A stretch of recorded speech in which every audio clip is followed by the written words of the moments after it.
against... Ladies and gentlemen, our next bout this evening is a 4 3-minute rounds contest in the Cruiserweight division. Fighting out of the red corner with 5 wins, 3 by way of knockout and 20 losses to his name, weighing in 201 pounds, 4 ounces, and tonight he wears the black shorts with gold trim. Please welcome from Belarus, by way of Kazakhstan, Viktor Chvarkou. And moving across into the blue corner, unbeaten with 1 win from 1 with a knockout, weighing in 205 pounds, and tonight he wears the grey shorts with the black and white trim. From West London, please welcome Tino Bellot. Your referee is Louis Van Pooch, who now give his final instructions to both boxers. Okay, chaps, you're both professionals, you both know the rules, you both know what I expect. When I say break or stop, break clean and take a full step back, but above all, protect yourself at all times. Touch gloves. Ladies and gentlemen, 4 3-minute rounds.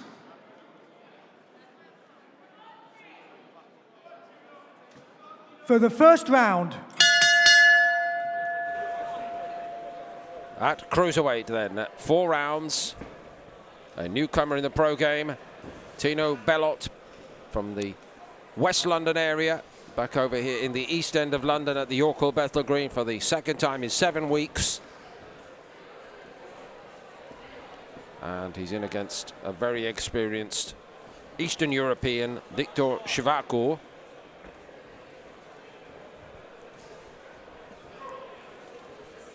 Chvarkou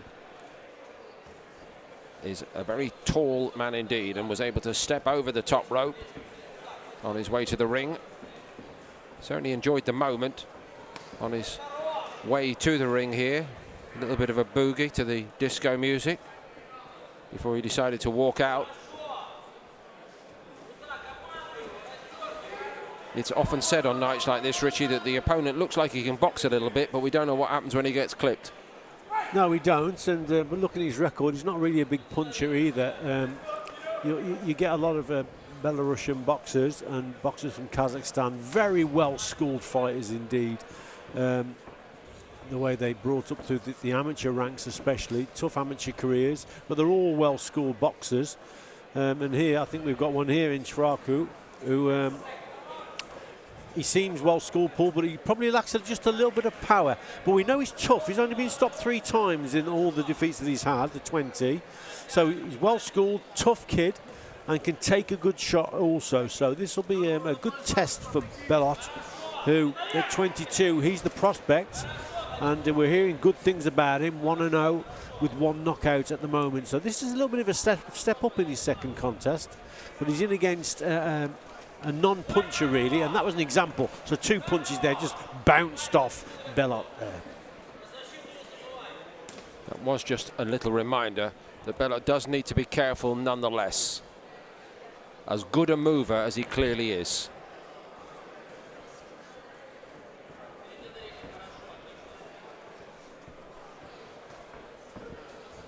So that's nice there from Bellot, just setting things up with the jab. And then decides to go downstairs.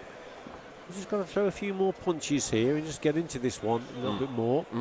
I think he was a little surprised to be on the receiving end halfway through this round, Richie. Probably was, yeah. The shapes are good. There's a natural athlete in there very clearly. Yeah, he does look a natural athlete, doesn't he? No question.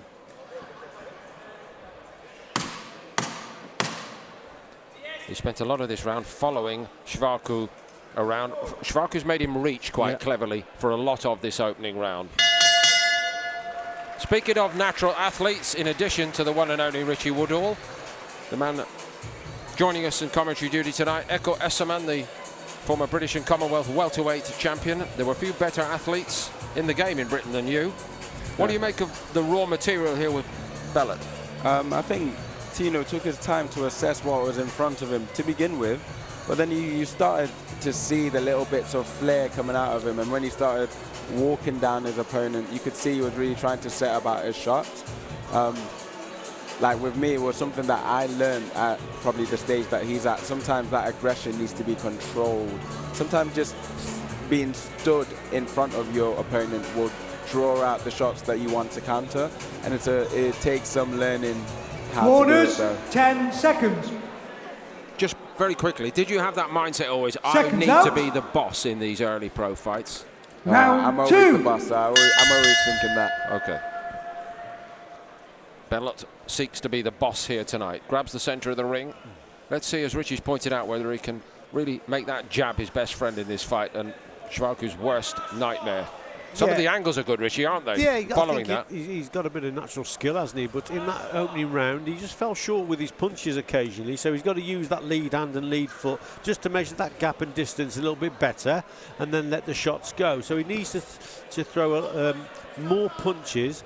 He's quite eager on that front foot coming forward, but he's got to throw more punches to match that front foot as well, you see, to measure that distance and then bring that right hand into play.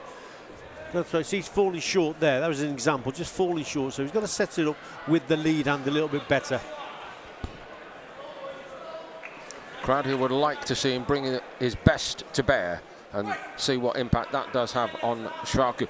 In terms of impact, bigger picture here, Richie, and we're speaking so much about the extraordinary revolution in professional boxing, the untold riches, the opportunity now for the fights that the world craves among the best of the best in world boxing. It's all happening, a lot of it surrounded by the embrace of Saudi Arabia's interest in the game. But at all levels, that has opened up opportunity. And so even somebody like Victor Chvarkou comes here tonight, surely saying to himself, if I can give a guy rounds, if I can look like I'm a competent operator, there are going to be more and more pieces of work on offer to me. Yeah, both boxers are in the shop window, aren't they? Yeah. Bellot obviously is the more talented boxer and will look for, you know, he wants to get on those Saudi shows, but at the same time, Chvarkou, you know, like you said, Paul, if you can show people that, you know, he's a really decent opponent, who's a decent boxer, and who can be stubborn and awkward and is difficult to get to, then yes, you know, he may get the phone call that can change his life with the money that they're starting to pay now. Opportunities for everyone. It's Paul. amazing, isn't it? Yeah. What a wonderful time to be involved in this famous, historic old sport, a new era. So much of it generated top down, of course. Good little move that was from Chvarkou there, Paul. He just smothered Bellot. Bellot was just looking for that left hook to the body, and before he could throw, he just stepped in and closed him down. Just showed his experience there, Chvarkou. So missed with the right hand there, but got him with the left. Did Bellot. Just got to get a little bit closer to land that backhand. But some nice signs from him. Just got to steady up a little bit and just throw more jabs, really. That's what he's got to do. But yeah, a couple of decent signs here from Bellot. Chvarkou wasn't quite so comfortable in this second round under the pressure. One or two moments of success for Bellot, but he's got a puzzle to solve all the same. Echo, over to you. Yeah, I think at the beginning of that round, Tino needed to remember that Victor is quite fast-handed, and I think there was a bit of tit-for-tat boxing, like you go, I go, you go, I go. I think both of them, or Tino respectively, needs to find those gaps in between the rhythm to get the shots off of his own so that he can match him, and that's when you'll really start to set him, put Victor on the back foot. However, Tino had some great uses of framing. When they were close together, he'd use his forearm on the shoulder of his opponent, frame him into a good line or angle for the position to let off some of his shots. And it was good to see he's starting to come into the match and let Corners, some of the shots go, 10 especially seconds. that right hand that missed, followed with the left hook. Seconds out.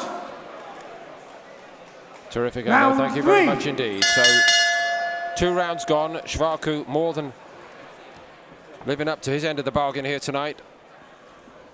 All eyes, really, on Tino Bellot. Only a second pro fight. We shouldn't heap too much expectation on his shoulders. No, not at all. You know, like you said, Paul, second pro contest against against an experienced campaigner, really. And at the moment, he's boxing well, Bellot. You can see that he's got natural talent. He's got to set up these attacks now with behind his jab. But yeah, he's a naturally talented boxer. Some nice movement, nice rhythm about his work, but he's just got to just got to throw a few more shots. To me, Richie, watching this, it will explain the difference to a young pro like Tino Bellot between sparring and the night of the fight very well indeed, because this could be a Monday morning sparring against a guy like Chvarkou. That he could make an alternative living as a sparring partner, could Chvarkou. But you know, the gloves, the lights, no head guards, potentially a few quid for winning. Different story, isn't it? Yeah, different environment really, Paul. Earlier there, Bellot just threw a lovely right up on the inside, cracking punch, best shot of the round so far. Natural talent that he's got. But yes, you're quite right. Chvarkou could probably make a lot of money on the sparring circuit, but it is differently with the bright lights, the smaller gloves, and on fight night, the contest situation, as I call it, it's totally different to sparring, really. And in this new era, from Riyadh season downward, there's just that little bit of energy and excitement around these shows these days. That's the impact that's been made by Saudi Arabia, led of course by Turki Al-Sheikh, His Excellency. Who I think, Paul, has been great for boxing, you know, because absolutely, since he's been involved, the fights that everyone wants to see are happening.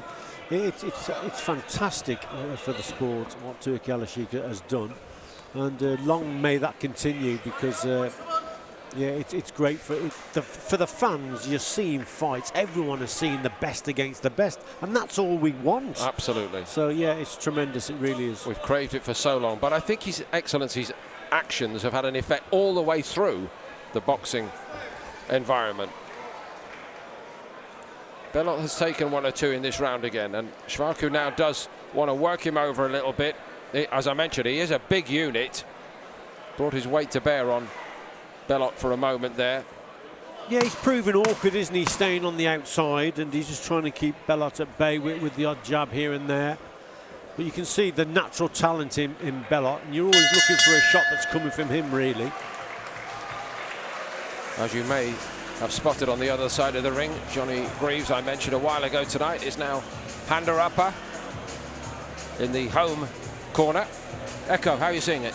I'm seeing it good. I think Tino had a great round of showing his accuracy in there, and he could probably do with just ramping it up, adding that little bit more flair that you can obviously see that he has. I mean, at the end of the round, he switched stance into southpaw. I thought I was going to see a backhand left. Mm-hmm. Speaking of flair, everyone wants to show their flair to get on the Saudi cards, obviously, and it's definitely a great motivator for boxers straight from grassroots level all the way up to above me to 10 world level. seconds. Really. Josh Padley is the ultimate Seconds example, out. isn't he? Oh, definitely, yeah. For the 4th and final round.